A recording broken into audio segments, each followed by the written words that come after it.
Welcome back, Scotty Mac of Rubicon Adventures. Autumn, winter, and spring are our wonderful center seasons in the Sonoran Desert outside Phoenix area here. And I want to share with you some local Hohokam ruins that are over 1,000 years old, yet so close to Phoenix and Scottsdale that we can drive up there in hardly any time at all. They're close, and it's a well-established and preserved that is a gentle hike. Come with me.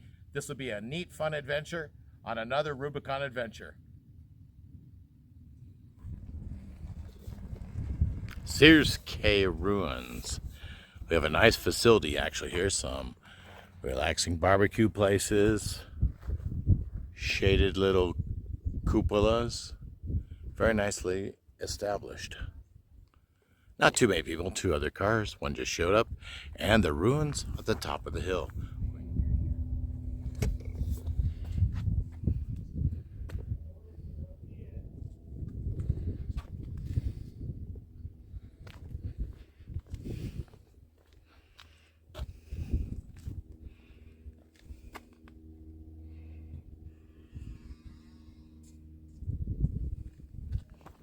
All right, the hike is pretty gentle, well established, great trail.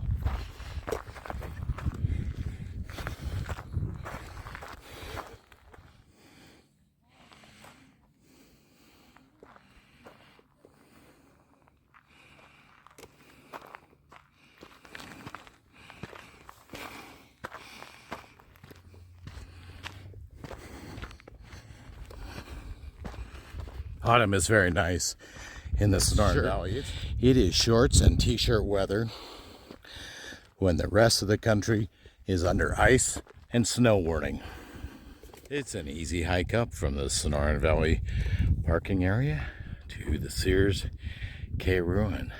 It's beautiful weather this autumn, and here's some facts about it.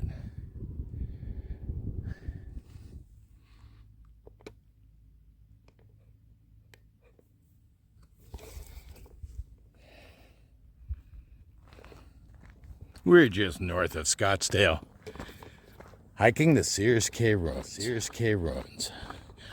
We're about the first encampment in the heritage site. Leads us up to the first level area on the point, and that is a natural location for outlook post. And here we have it: stacked rock formations, an established facility here overlooking the valley. And wow, already pottery sherds are here.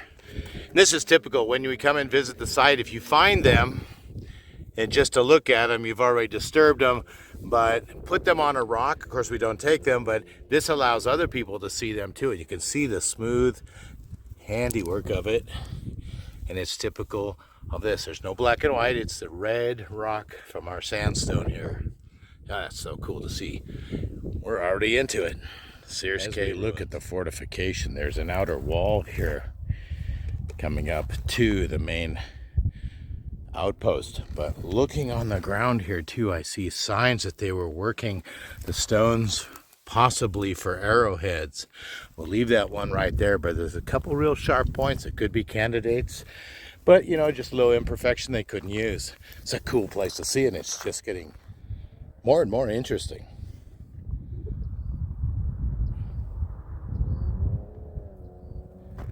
And just a short ways up, we see a barrier wall right here. Another established living zone. Look at that. Several all in a row here. We can actually go in. This pathway is a very large living area, extended family place. One more next to it. Wow.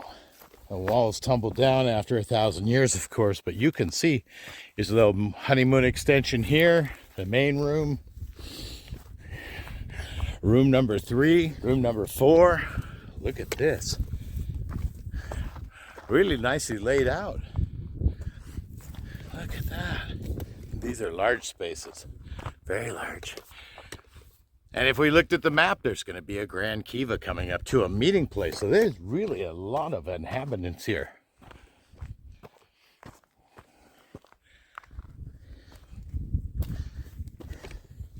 And this is a little different because they're using this gray shale rock. Yeah, look at this living. There they are, all lined up, and a great view.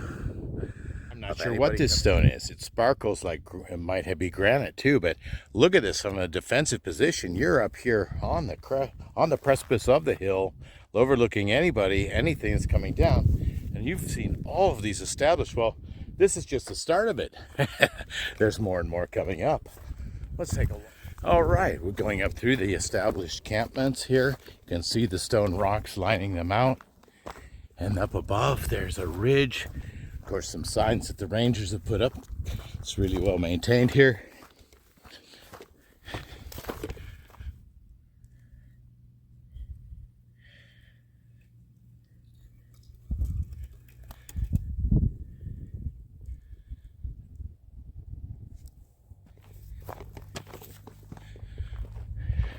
Remnants of the Tonto Basin fire from a couple years ago.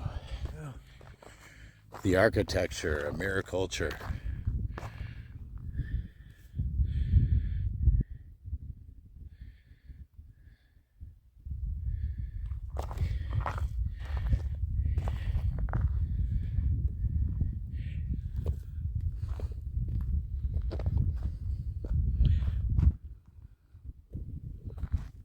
Let's head up to the Native Heritage Sites, other areas.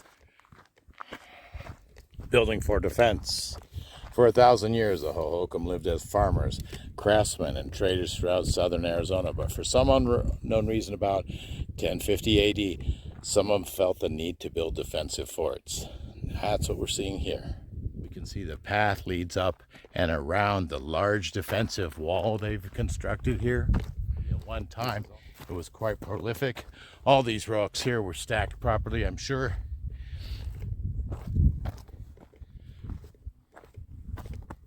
Nopale, or prickly pear cactus, and squash were cultivated here. You could see the valleys here had nice sources of water, and they could grow crops.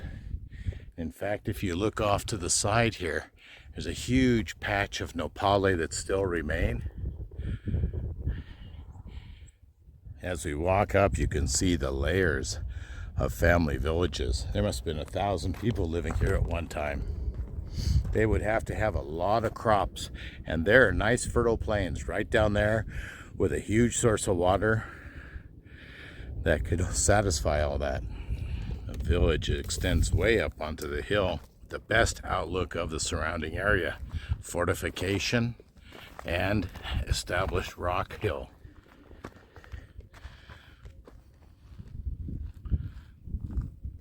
Food, water, architecture, wow, they had it all here. It's a great place, and you're fully fortified and defended against. Some beautiful rock formations also.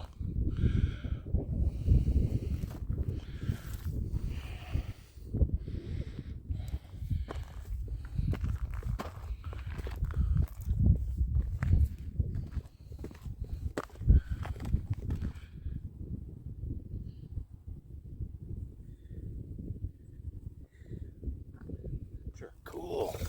Look at this. It's huge. Here's our Grand Kiva. It's huge. And it's strategically located. You'd have to be in the top of that far mountain to be higher than here or have a better view. But here you're closer in. You got water. Look at that flat area. That is where the ranch is. They would have had 1,000 years ago. That would have been a real nice flat spot, easy to get down to during the daytime. You've got crops, maybe livestock.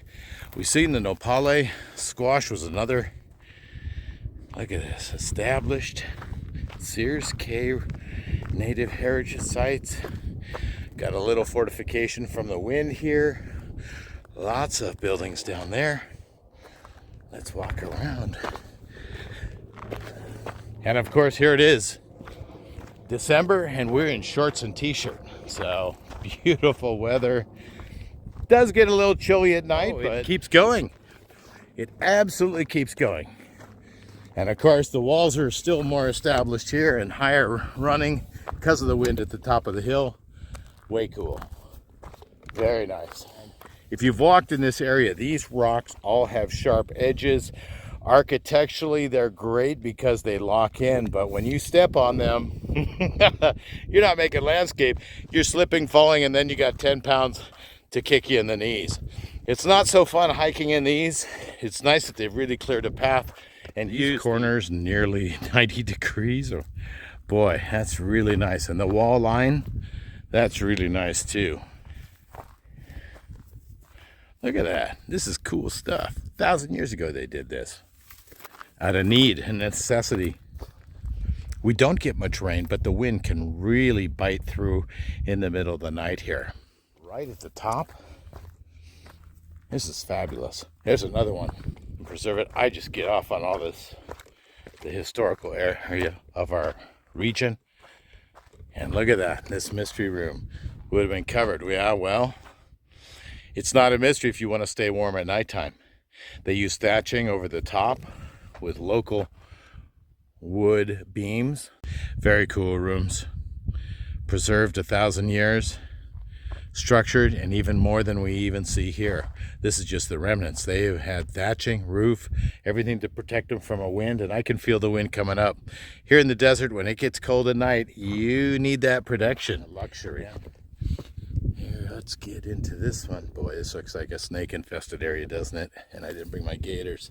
Yeah, we can see a really, oh wow, what a perspective from the rocks down into the specific, I'll call it the honeymoon suite on the north center. Quite surprising how wild you can get just an hour north of Sky Harbor, Phoenix International Airport.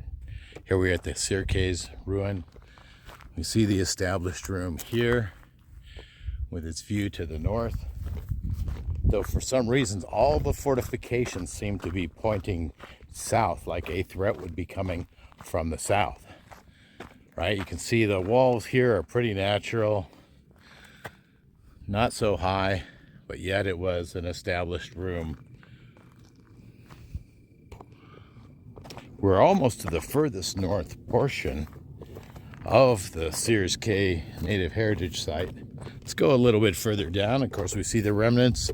Lots of nopale, prickly pear cactus. Boy, those have been fruiting twice this year, both in the spring and in the fall. I've got birds that love them.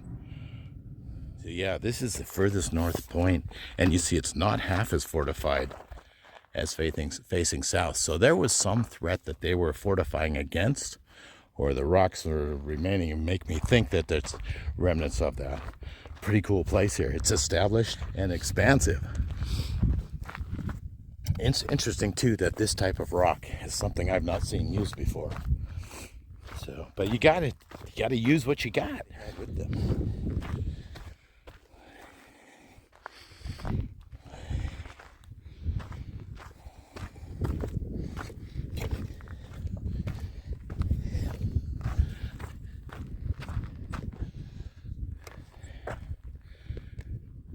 For over 1,000 years, this has stood. And it is just pristine. You can see the edges are sharp, the corners are sharp. It's a defensive position both against wind and potential foes. That's a nice big room in here, connected with several others. Obviously the same architect, as there's single entrance in each of them. This is pretty darn cool.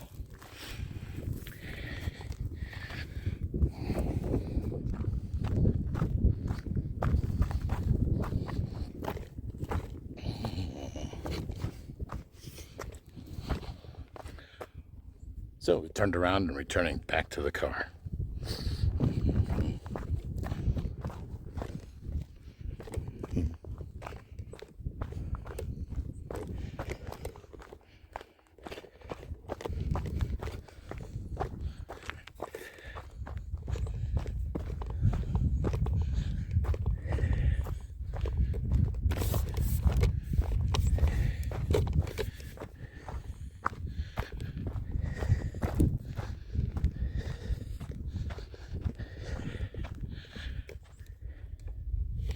Guys, this has been a really nice native heritage site. I think it's so well maintained, with the signs telling everybody what's going on with the different tribes, how their families are structured, and why the rooms are where.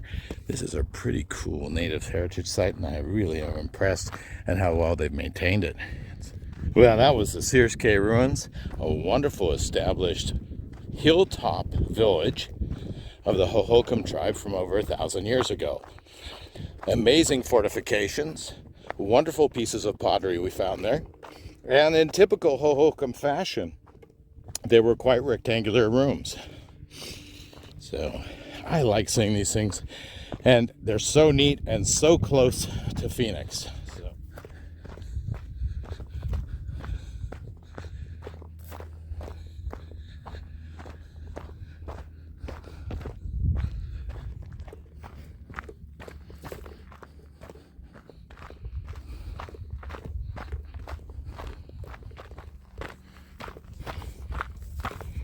Guys, that was a great hike to the Sears Kaye ruin.